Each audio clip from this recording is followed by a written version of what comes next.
All right, ready? Yes. Okay. Thank you for joining us today. Welcome to those in the room and those at home. This is the Baltimore City Town Hall where we wanted to bring awareness to victims' rights in Maryland. Just a reminder that this conversation is being recorded. It is live, but no one in the room is on camera. That this conversation is being recorded. It is live, but no one in the room is on camera. All right, we have a little feedback, but that's all right. We'll figure it out. Yeah, the delay. For those of us in the room, if you can just make sure that you're using the microphone, that would be great, because that is going to feed into our recording, and otherwise they won't be able to hear you for those that are able to watch at home. Well, thank you all for being here. I'm Joanna Mupanduki. I'm from the Maryland Crime Victims Resource Center. I'm the Deputy Director. And this is Santa Buckles. And she is also from Maryland Crime Victims Resource Center, and we're happy to be here. And we just wanted to talk about Maryland Crime Victims Resource Center today and tell you a little bit about what we have, and also talk about a lot of the local resources that are here in Baltimore City, and the different services that they provide, and the different ways that we can help crime victims in the city. And we also wanted to thank the resources on hand today. We have, did you want to do those?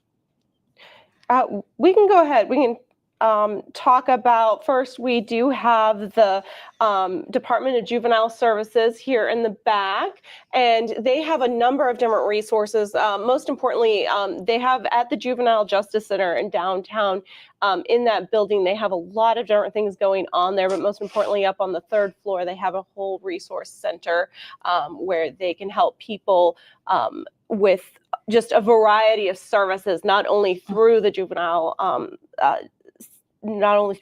services, but they can point you in a lot of different directions and give a lot of directions as to where you can go to find various things, and based on your zip code and where you live, help you out with all of that. So it's a very great resource for people who are looking for help, especially for those with children, but they can also help in a lot of different resources.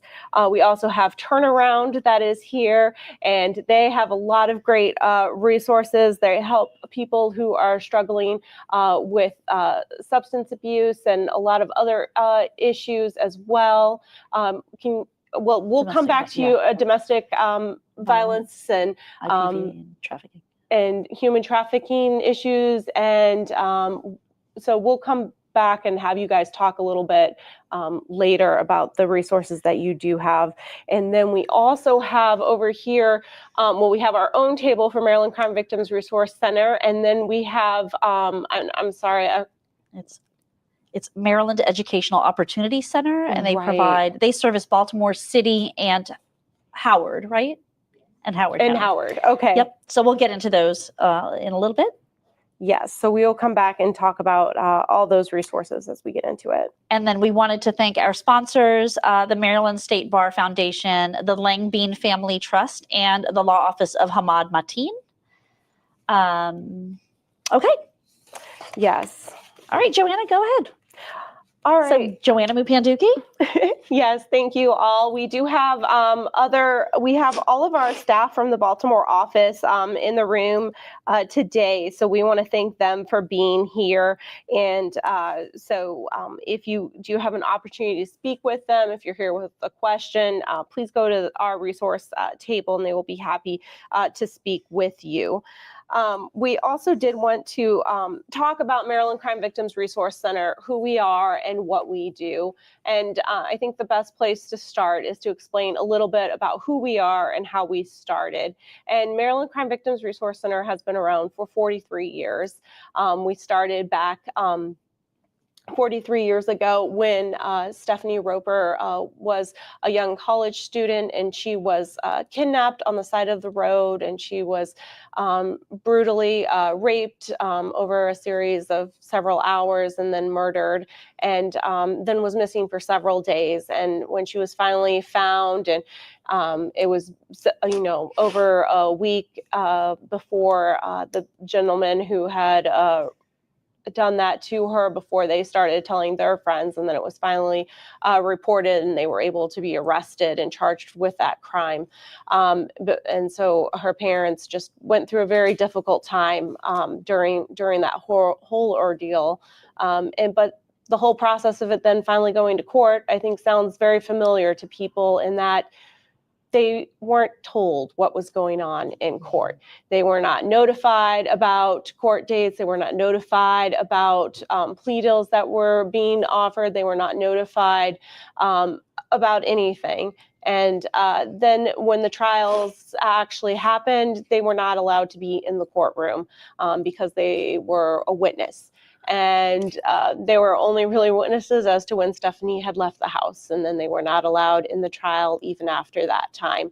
And so they were very frustrated with that process. And then when the trial was done, they were not even allowed to give a victim impact statement. And so it was a very trying time. And so with that information, they said, you know what, this should not happen to other victims in the state of Maryland. And so they really took that time to say, all right, we need to change the laws in the state of Maryland. So they really took that time to say, okay, let's go and let's change the laws. And so they first, it started as the Stephanie Roper Committee and Foundation. They went and started changing laws, and they were able to pass, really over time, they've now passed over 100 laws in the state of Maryland, along with the 1994 constitutional amendment to the Maryland State Constitution that affords victims constitutional rights under the Maryland Constitution. And so that's really what started Maryland Crime Victims Resource Center. And then after 2000, they said, okay, now we have these rights. Let's actually hire some attorneys that can help victims in their criminal cases to make sure these rights are being protected. And so now we have 19 attorneys who work all over the state of Maryland. We also have dedicated victim advocates who assist the victims coming in, getting them resources and helping them get all the information so that it gets sent to the correct attorneys to handle those cases. And so we are able to walk with victims as they go through this journey, because it's not a, hey, we handled a criminal case and that's it, you're done.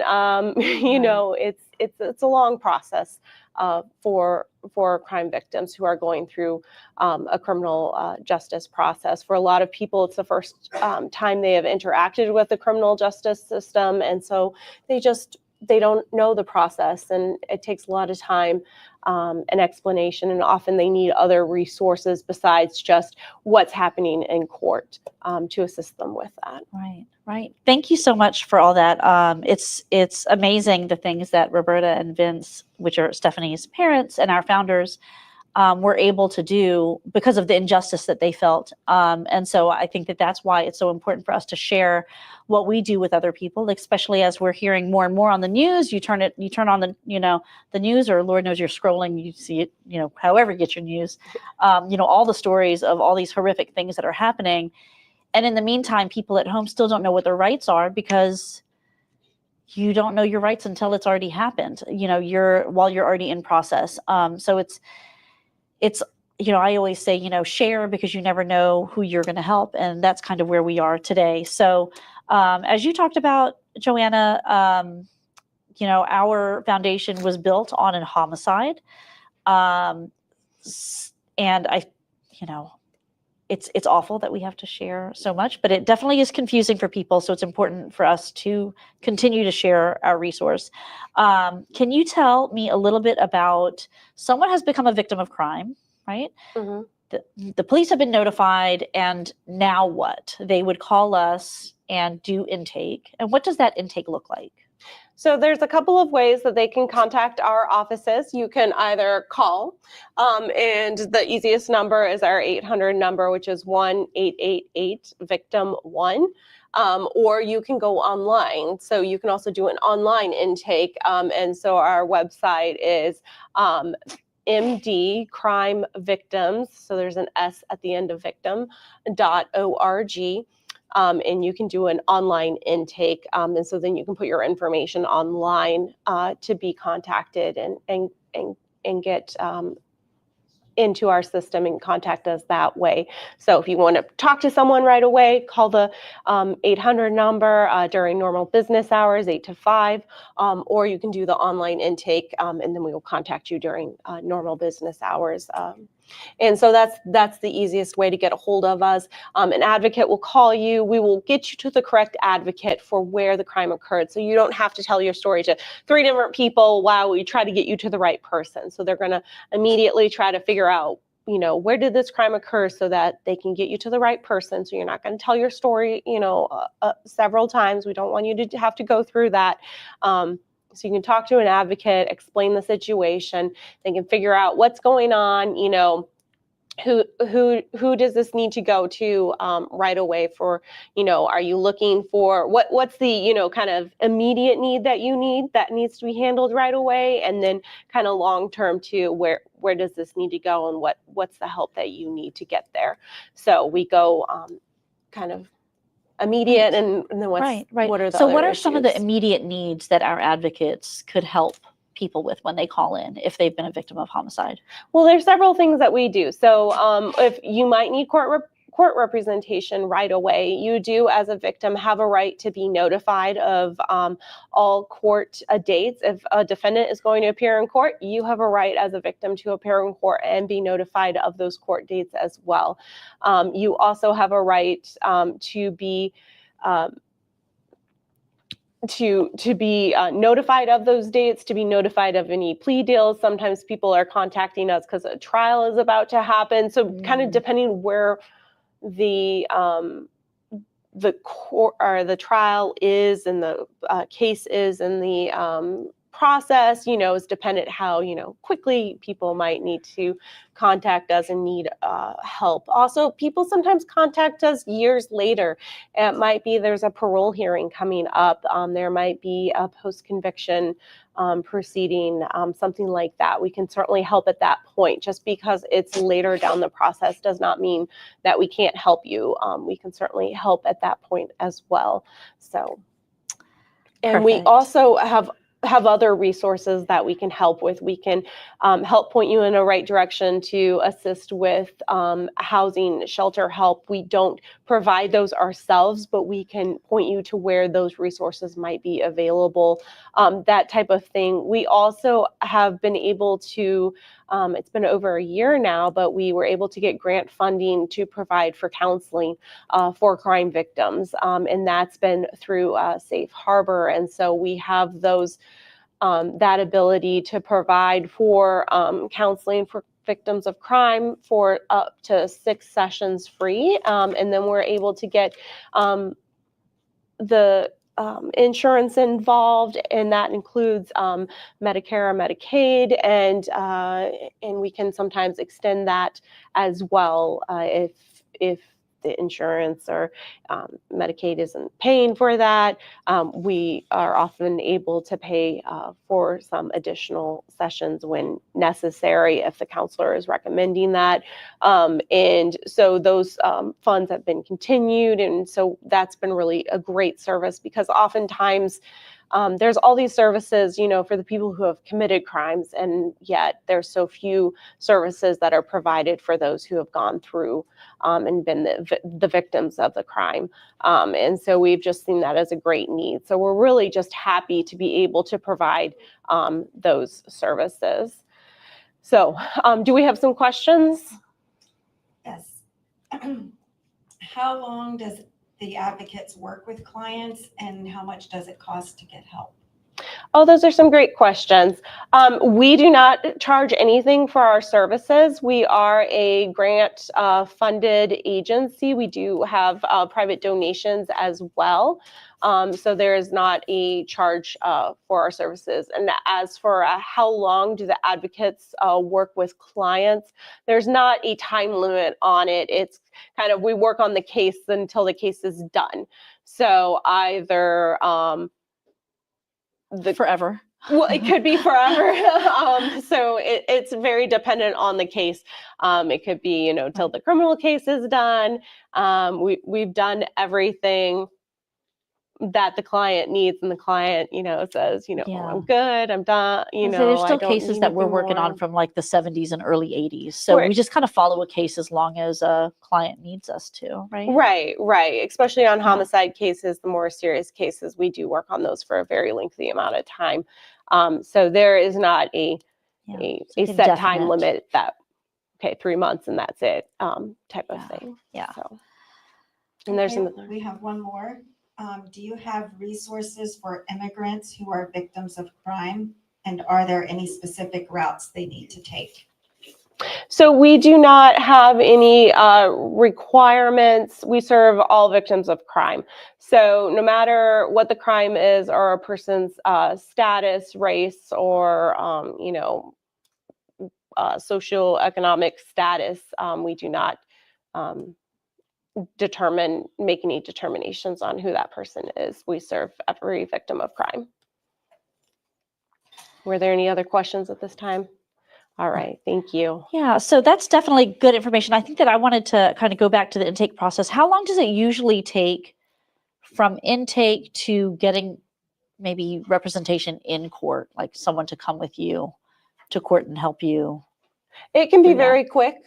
It really is dependent on what is needed. Usually it, if there is, hey, I'm calling and I have a hearing the next day, it's going to depend on the attorney's schedule. So if we already have attorneys, and, we try our best to get attorneys there, we may not be able to do it quite that quickly, but we're going to be able to call us as soon as possible. Just call us as soon as quick as possible, and we're going to be able to get attorneys there pretty quick. So perfect, lovely.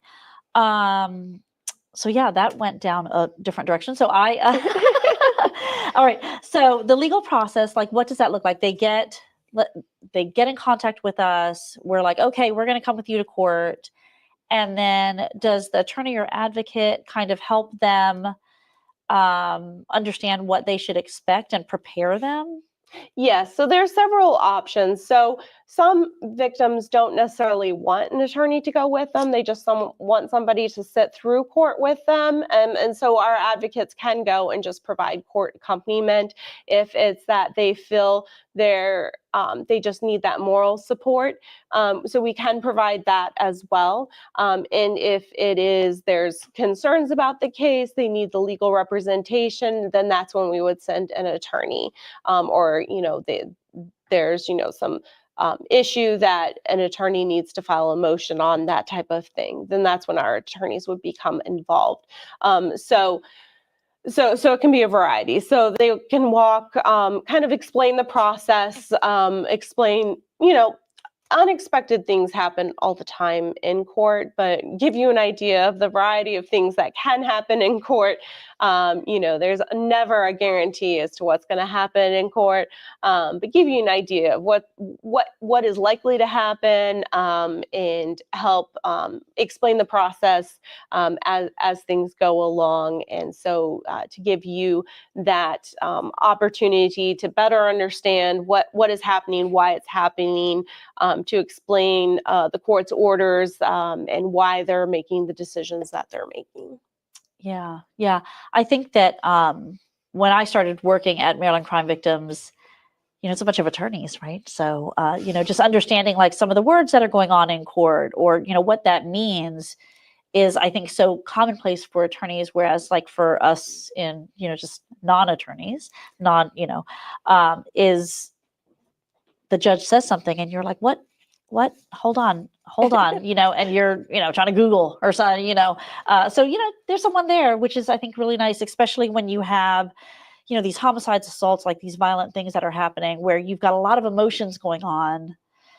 And, it's sometimes hard to think straight or whatever. So it's nice to know that there's resource available.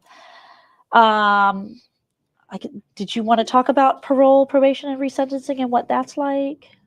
Yes, I think it's important to note that there are a lot of processes that can happen after after a sentencing. So once someone is sentenced, it doesn't mean that a criminal case is necessarily done and over with, especially on the more serious cases. There can be parole hearings that we can assist with as well. There can be probation violations. There are also situations where someone can apply for and have resentencing hearings down the road. And so we can assist and represent victims of crime in those cases as well. So. Right. So if a homicide occurs, there is, what is it? It's So there's possibly parole, right? Mhm. When the time comes, but they also have the resentencing. There's two different ways they can, well, there's probably several different ways they can to be get resentenced. If a case is So appealed. resentencing, so let me just back up. So a resentencing is when the defendant Yes, basically asks- basically there's several different ways that it can be that the defendant can be resentenced.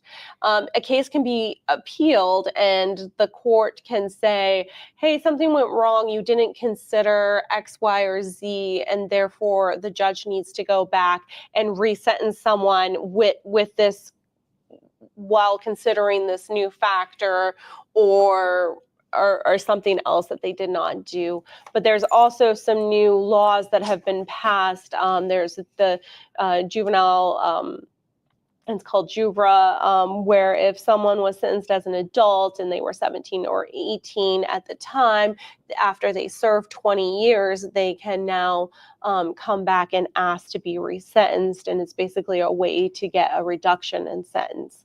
And then just recently, this past legislative session, that law was kind of expanded to people who committed crimes when they were under 25. So after serving 20 years, they can now ask to be resentenced also after serving 20 years. So the only exception is if they were if they committed a crime that made them register as a sex offender, or if they committed a murder of a first responder, so a police officer, a firefighter, or a paramedic, that type of thing. Yeah, that was a lot. Yes. That's a lot. So if you have questions on that, please let us know. Jennifer has another question. We Go do ahead. have some more questions. Yes, before we move too far off topic here, can you say again how many staff MCVRC has and where they are located? And if a crime happens in a different area, can you still help? Okay, yes, certainly. So we have 39 staff, and we are located all over the state. So we have an office in Baltimore. Our main office is in Prince George's County, but we also have staff who are kind of spread out around the state so that we have people who are covering all the counties. So we have a few people who are out by themselves out in the far-reaching corners of the state. And the second part of that is if it happens in a different area, can you still help? Oh, yes. So we can help because we do have advocates and attorneys who cover and serve all counties in the state of Maryland. I think she meant maybe a different, what about like if it not happens Maryland. in DC or Virginia? Oh, I'm sorry. So we only cover the state of Maryland. So we cover everywhere in the state of Maryland. So my apologies. Yeah, and I think that our advocates do try to have resources or know who to contact in our surrounding areas. Like yes, they usually know like a point of contact to kind of lead off, but yeah, we do always try to help. We know a lot of places like especially DC and Virginia. We do have a lot of places we can direct people to, but we don't usually work in those areas. Yeah, yeah. Okay, and do you accept victims of any crime or only certain crimes? And can you talk about secondary victims? Okay, Ooh, that's a good question. That is a good question. So we do, so I'm sorry, say the first part of the question. Any crimes. Any crimes, yes, we do. We do help victims of any crime. Any crimes. We don't have any restrictions on that. And as far as secondary victims, so we help both So when we say like primary victim versus secondary victim, usually primary victim is the person who the crime happened to. So say you were assaulted, you were the person who was hit. You are then the primary person or the primary victim. The secondary victim would be like your family member. And so, they would also be impacted by that. So say, you were seriously assaulted and broke your arm, and that family member then took care of you and stuff. They're also impacted by that, especially, if they watched it and they were traumatized by that as well. So we in court can represent that victim if there are cases when we can represent the victim's representative. So in homicide cases, if the victim is dead, we can represent the victim representative, which would be a close family member. And then we can also represent, so a victim representative, if the victim is a minor, then we can represent, usually their parent is going to be the victim representative. If somebody is incapacitated due to a disability or some other reason, then a family member can also be a victim representative. So in those situations, we can then represent that secondary victim. Now, we can also help the secondary victims as far as giving resources and helping them get that assistance. So when you call Maryland Crime Victims Resource Center, we can help you with some of those questions and guiding you in directions and that type of thing. But as far as like representing you in court, there's going to be some restrictions on that. And then in case of homicide. Right, especially in homicide, it's going to be a little different. So. Okay, we have one more question. All right. How can you assist someone where there is a crime committed but not reported by the victim? Ooh. Well, there's definitely some people for a variety of reasons are not going to want to report a crime, and we can understand that. There are still resources and assistance that we can help with.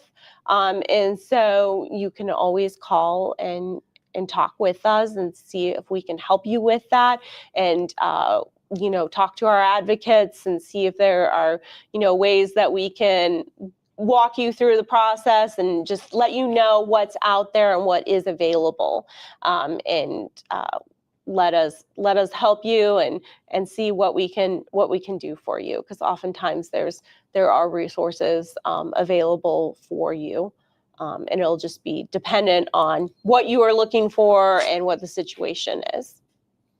Yeah, no, way to answer that. I think that's great. And it, I think that the more information that we can provide to people, whether they decide to move forward with a case or not, at least they have that information to help make the decision for themselves, personally. Okay, so domestic violence, it is something that is being talked about. It is, I think we're as a community, a society, we're increasingly aware of what domestic violence looks like. And I think it looks a lot different than it did like when I was a child. I think that you only thought of domestic violence as someone, like a woman with a black eye, or, somebody really just kind of, physical domestic violence, like at its, purest form. But that's not what it is anymore, right? Like it looks a lot different now. Like it still is that. I mean, like I, don't want to say that it's not that. It definitely is still that. But I think that there are additional ways that we're counting as domestic violence. Well, I think that we understand domestic violence a little better, and that we understand kind of the cycle of domestic violence and kind of what builds up to domestic violence and those situations that cause the physical violence and how it gets to that point.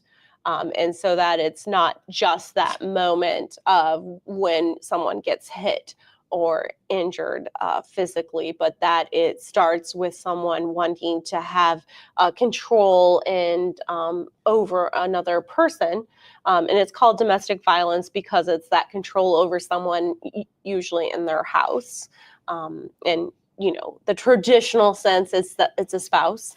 But it doesn't have to be. It can be, it can be a child, it can be a parent, but it can be, boyfriend, girlfriend, in any kind of relationship. So it does not have to be what we traditionally think of.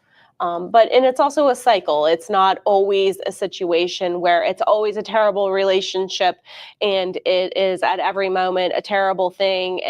But there is always violence. But what has been studied and what is seen is that it is a controlling relationship where there are good times, but then the control is always there, and it continues and it escalates, and the tension builds, and then violence happens, and it's followed, by apologies, and they're always apologetic. They try to the abuser always tries to get forgiveness and promise that this will never happen again, and yet it does, and it gets worse and worse every time, and it just continues, and it's not a one-time problem or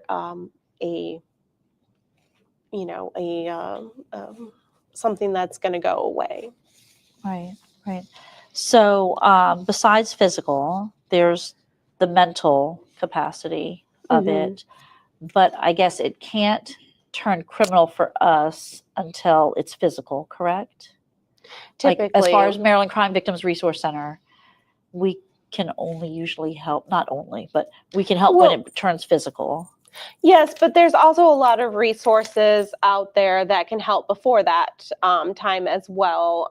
There's counseling resources. There's a lot of domestic violence resources that have counseling available, that have other resources that can help before it gets to that point.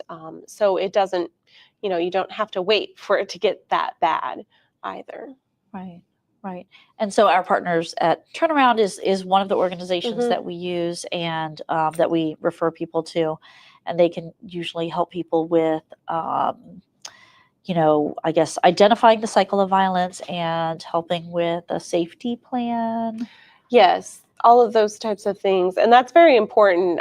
Safety planning is very important because it's recognizing that there is an issue and what you're going to do when things do become dangerous. And knowing ahead of time is going to be able to protect yourself, your children, your pets, whoever's in your household, and who would also be in danger, to know what are you going to do? How are you going to set up yourself so that if you need to leave, you're going to do so safely. Yeah. I think that when I heard about that, I just thought, again, with the just kind of gathering information for people to make those good decisions and just kind of knowing where you're going to go, and that our partners that we refer to can help people with that. Wanted to talk about the differences between the peace orders, protective orders, and I don't know if it's new, but it's new to me, but ERPOs, which I always mess up. So there's peace orders, there's protective orders, and then there's ERPOs, which is extreme risk protective orders. Correct. So I'll start first with peace orders and protective orders. Really, the big difference there is just who it applies to. So protective orders are talking about who is who the person is in relation to you. So protective orders applies to people who are living in your household, while peace orders are or that you have had a intimate relationship with. Peace orders are the people who, your next door neighbor or the crazy person who you had an incident with, but you never had met before, or you just know at work, that type of thing. And so that's the main difference there. The extreme risk protection orders are where you can have a higher showing of that they are kind of a more immediate risk to those people around you or others, and that it allows the police to actually go and collect weapons from them, because all of these orders will prohibit a person from owning like weapons, firearms, but extreme risk protection orders will also require the police to go to their homes and collect firearms from them. And so that can be an extra protection when you know that somebody has an order. Now, a lot of people will say, well, what good are these orders? It's just a piece of paper. And it is just a piece of paper, but the power of these pieces of paper is that if somebody violates this order, they can then be arrested for that violation and charged with a crime. So when you have somebody who is repeatedly doing a behavior, coming to your house, that type of thing, then something can be done about it, and charges can actually be filed. And so that's kind of the power of a protective order or a peace order, is that then the police can actually do something about it. And so that's really kind of the power behind a protective or peace order. Right. And does MCVRC help people get peace orders or protective orders? So no, we do not, but there are a lot of, because they're considered civil orders. And so we do have to do, we do criminal work. So we represent victims in criminal cases, but we do know a lot of organizations that do civil, and specifically the protective orders. Right. And people can get them on their own. Yes, right? Yes, you can go. It's a relatively easy process. You have to go to court several times. That's the difficult part, because there's the initial hearing, you go and file, then you have to go for the temporary one, and then you have to go for the final order. So it's multiple court dates, yes, in a short amount of time, but it's not a complicated process. You can kind of get the process started. And I know that that's usually, I think, challenging for some people, because they think that if they were to go and get a protective order, that it would start that escalation of the cycle of violence. So, people, again, have to make those decisions by having all the information that they need, which is why we're sharing here. It's a really great thing to go to, especially a domestic violence resource center, to talk about with them and have this be part of your safety plan, because sometimes you can get away to another location and then get a protective order in place, and then it's a really great key and tool to use and to have. And so you really want to have that discussion ahead of time and know, okay, I've researched this, I have it as part of my plan, and I know what I'm doing and why I'm doing it. So yeah. Did you want to touch on human trafficking a little bit before we yeah, we can talk. We have more questions. All right, yes, let's go to our questions. Okay. And then we probably want to hear from Turnaround too before we switch. You explained peace orders and protective orders. Mm-hmm. Can you explain the difference of a restraining order? Okay, so a restraining order is kind of the colloquial use. In some states, it is called a restraining order, but in Maryland, they are called protective orders and peace orders. So someone might say, I'm going to the courthouse and I'm going to get a restraining order. When you go to the courthouse, they're going to ask you if you want a protective order or a peace order. And so we all understand it as a restraining order. And that's kind of what it's doing. It's going to restrain a person from coming around you. And it can include your location, your home location, your work location, those types of things. But it's going to be a protective order or it's going to be a peace order. Okay, and do you help relocate people that have to leave their house? So Maryland Crime Victims Resource Center, no, we do not do that, as we don't have the funds to do that, but we do know several different places that do have those funds, so we can help. It's difficult to find those places, and they only do it under certain circumstances. So if you are in that situation, please contact us and we can get you in contact with those resources. So I did want to turn it over to Turnaround quickly while we are. I just wanted to ask, Sandra, so you were talking about the peace orders and protective orders. You can get them on your own, but how much information do you need to know about the person that you want to get that peace order for? or You protective do order? need to know their name and you need to know their address because you're going to Okay. have to get them served. Okay. All right, let's go to turnaround. Turnaround, can you talk just briefly about what you guys do and the services that you provide? That would be great. Okay. Testing? Can you hear me? Yes, Okay. that's good. So Turnaround is actually the designated rape crisis center, Baltimore City and County. We have 4 offices, one in Station North in Baltimore, one in Towson, one in Dundalk, and one in Howard County, specifically for human trafficking. So we serve anyone impacted by intimate partner violence, domestic violence, sexual assault, and human trafficking. Much like Maryland crime victims, we also accept anyone regardless of age, gender, sexuality, like anything. We offer trauma services, legal assistance. So we'll have advocates accompany people to courts to make that process a little less difficult. We have prevention education, presentations for free in schools, churches, wherever will have us really. And we do a lot of prevention education, like events for Domestic Violence Awareness Month. We have one coming up.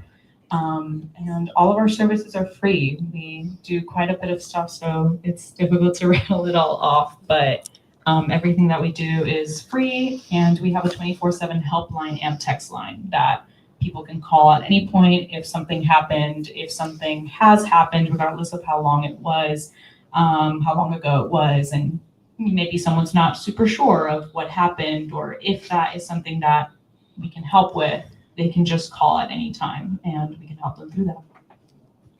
Thank you so much.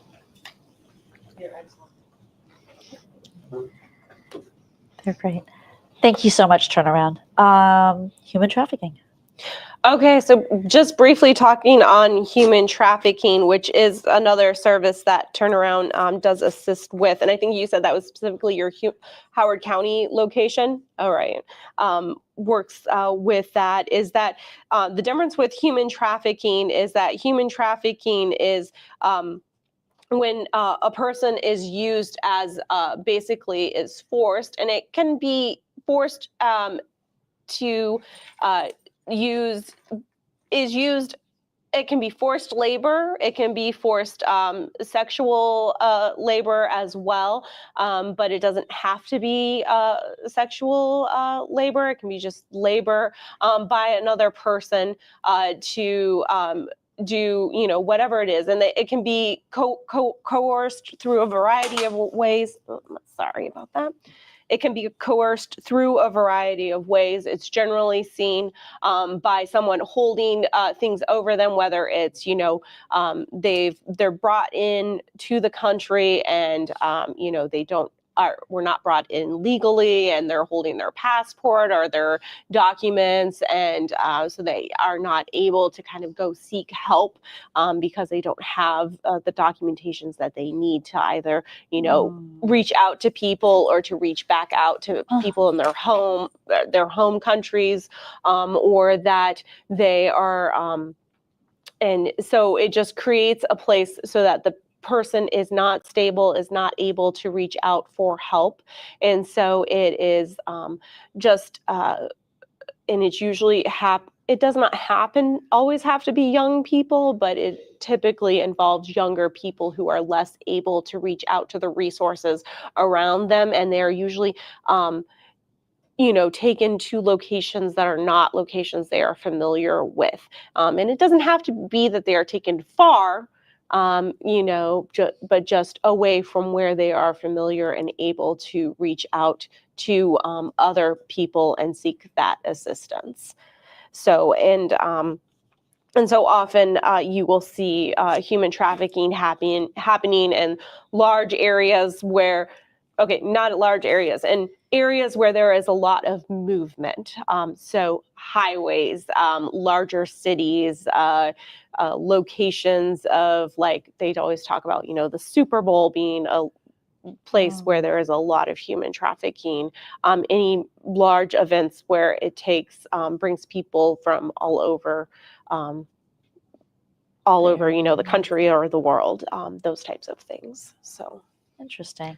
And I definitely had that misnomer as far as distance. Like I think that when I heard of human trafficking before working here, is that I always thought of someone being kind of like stolen from Florida and driving to a, just so I always in my head thought that it had to do with distance when that's not in actuality what I think that the word trafficking really kind of threw me off, I think. But so Right. thanks And for those mentioning distance because cases it do could be. happen. It Yeah. can be long distances, but it often is not a huge So yeah, distance. so thanks for adding that in because I think back to pre MCVRC, Sandra. So okay, questions from any other questions out there on what we've. I don't think we had any on Okay. human trafficking. So I kind of wanted to open this up to some of the people in the room as well, because I know that our office in Baltimore really wanted to discuss community safety efforts, some best practices and tips. So that is on agenda. I think we already talked about relocation because that was next, but Yeah, we talked a little did bit talk about a that. little bit about relocation, and that's difficult in Baltimore because often that is a concern with gangs and with the violence around. A lot of people are concerned about retaliation and wanting to move because of the threats and the just the safety concerns that are out there. And so there are some resources that can help with that. But they are not a lot. So we, so certainly do call our office. There are a few out there. We can see if it does fit, because they're always, the case has to be, it has to fit within a certain requirements for them to be willing to move people because of threats and stuff. And so that's always, it's always a very difficult situation. So, we do know that is always a concern, but there's also often other resources that can help with that. And so we know that's always a big concern as well. And we do know for community safety events, our efforts, it's important to be involved in the community, to get involved with a local community outreaches, whether it's a church or some other group in your area, but people who are going to look out for you, who are going to be around, who can be a positive influence in your life, who are going to be around and be checking on you and be that person who's going to are looking out for you and helping in that respect. So I think it's important to have that community and kind of build your own community of people around you. Yeah. Thanks for that. I mean, the church here, I think, is definitely an indicator of that. And there's so many really strong churches that are in the area. I think whenever we see like social activities going on in big metropolitan areas, the churches are always involved. So they're just such a great go-to. And I know that they always have a lot of resources that are on hand. I mean, you never know who's part of your church, and they're just such a strong structure for people that are in those areas in need. So thanks for sharing that. Yeah, and there's a lot of other good, positive social groups as well. If people are looking for other resources as well, but anything that is going to support you all and those get you out. do-good groups, right? All the do-good groups. Yeah. Question? Kind of general questions. For situations where there is a fear of retaliation, how is confidentiality handled? Okay, that's a great question. So as far as confidentiality and our in Maryland Crime Victims Resource Center. So we are a group of attorneys. We are a nonprofit, but because we have a bunch of attorneys, we are essentially a law firm. And so that means that we have to keep all of our files confidential. So we do not share any of our client information outside of our office. It is all kept confidential within our office. We don't, go around sharing it to people or anything like that. So it is all confidential. What you tell your attorney is kept confidential. We do not share it, unless you're asking them to go talk to the, state's attorney and advocate a position on your behalf, then they're going to go advocate for that position on your behalf. But they're not going to go and, share it with other people or anyone else, outside of our organization. Thank you. What is your relationship with law enforcement who may be investigating the crime? So we do try to maintain a good relationship with law enforcement, because oftentimes we are trying to encourage them to investigate a crime, but we do not go and share information with law enforcement unless we have talked with our client and our client wants us to go and help, say, hey, have you investigated A or B or C on behalf of our client. So we're not going and sharing information with law enforcement unless our client wants to share information with law enforcement. So we are not, the state's attorney's office, which is required to share information with law enforcement. So that's important to note, that we are attorneys and we are required to keep things confidential. All right, no more questions on that? Okay, we talked a little bit about juvenile crime earlier, the changes in legislation. I think that is important to note, because there have been recent changes in legislation. I mean, it's been a couple of years, but just to note, I think it is important that you cannot prosecute juveniles who are under the age of 12 now, and that was about 2 years now, and perhaps we can have, and maybe we can have the folks at Juvenile Services talk just briefly about that, but then also a little bit about the services that you guys provide as well. Just correct me if I'm wrong. Testing. That's good? Yes, that's good. Thank you. Okay. You are correct. The courts are no longer able to prosecute young people under the age of 12 unless there are some extenuating circumstances in regards to the crime that has been committed.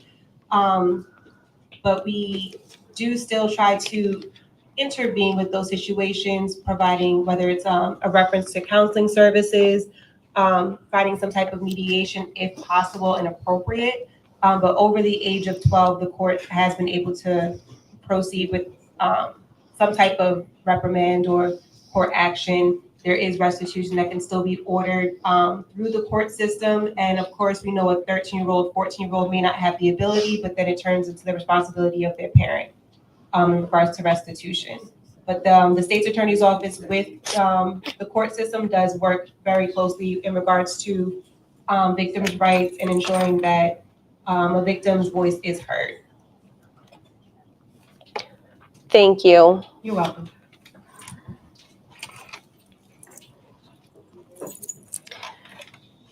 Let's turn it over to the... Okay. Did you want to do activating with MCVRC and then hop into that, or do you want to do this first? Let's do that. Okay. So I think there was one last resource in here. Yes, what you wanted to Maryland Educational Opportunity Center. Let's just talk. Thank you guys for being here. If you could talk just a little bit about what you guys do and the services you offer, that would be great. Yes, good afternoon. The Maryland Educational Opportunity Center is a free counseling service that will provide information on post-secondary education, helping with the FAFSA, someone that wants to go back to school to get their GED, workforce training, and scholarship information. That's great. All right, and are those services free? Yes. Okay, great. Nice. All right, I think that's it. Did you want to start the wrap up for activating and staying Yes. involved with us? Yeah, so for those who are interested, if you are just interested in MCVRC and want to become more active, you can go to our website to sign up for our newsletter, or follow any of our social media I think we're on pretty much every social media. We're most active on Facebook, Instagram, YouTube. And YouTube, that's about. the- LinkedIn. LinkedIn, yes, yeah. those are our main ones. And so you can follow us there. You can attend our outreach events like this one. This is the last of our town hall series. We have another one That's coming live, up in yeah. September that's going to be in Spanish. Yep. So if you have, if you know people who are more comfortable speaking Spanish, that will be the event for them. That's going to be online. For people who want to support us and the work that we're doing, you can go online to our website to donate. We would greatly appreciate that. And if you are interested in fighting legislation that does not benefit crime victims, we would love to have you helping us. So please also let us know. It's right around the corner. Yeah, the legislative session starts in January and goes through April of every year. So we are looking for people to support us in that. So please let us know. And we have a few more questions, it looks like, before we wrap up. Yes, sorry. No worries. What resources does MCVRC provide to assist with victim compensation and assist with navigating requests for restitution? Oh, those are great questions because we did not cover that. So We did not. Those are great questions. Perfect. So there is the Criminal Injuries Compensation Board, which is a resource from the state of Maryland. And so we can assist with both filling out the form to request compensation through Criminal Injuries Compensation Board. And if those requests are denied, we do represent victims to the board, and we will argue in front of the board as to why those should be granted, and represent victims at that level. And we can even appeal it to, then it would go to the court. If they deny it, then it can go to the court in the county where the victim is from, and it can continue to be appealed from there. So we provide that representation.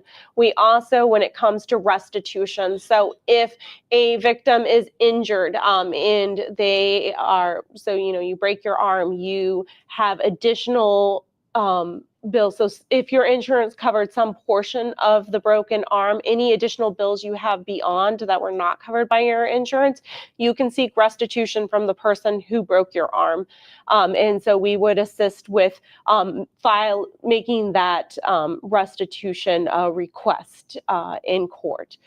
So after someone is either pleads guilty or is found guilty at trial, when they are sentenced, that is when you make a restitution claim. So we would help with making that restitution request, and we do all of that. So there are two ways to get compensation. Usually that you can also make a Criminal Injuries Compensation Board claim. If it is just damage to property, then that does need to be a restitution claim, because Criminal Injuries Compensation Board would only cover physical injuries cases.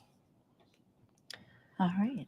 All right. Well, I Is that think it? that's Any it. other- But we do have these resources here, so please go ask your questions of them. Thank you all for being here tonight, and we just thank you for this time, and we thank the church for having us. So thank you very much. Thanks.